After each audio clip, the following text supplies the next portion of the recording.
അതെ, നമ്മളൊന്ന് കൊള്ളിക്കസ് ഉണ്ടാക്കാനാട്ടോ പോണത്.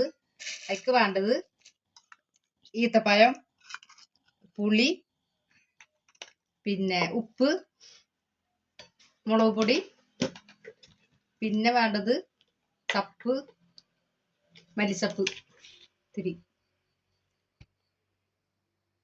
പിന്നെ ഉപ്പ് പാകത്തിന്. ഇത് അരക്കുക, അരച്ച് കൊണ്ടുവരാം. പഞ്ചസാരയും കൂടെ ഇടണം കേട്ടോ, ഞാൻ പറയാൻ മറന്നതാണ്. ഇതിൽ ദിവസം വെള്ളം പാർന്നിങ്ങാണ്ട് അടിച്ചതാണിത്.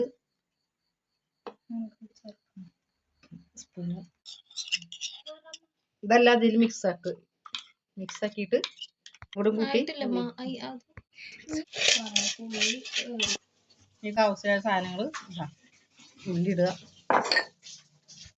ചപ്പ് മുറിച്ച് സാധനം സെറ്റ്.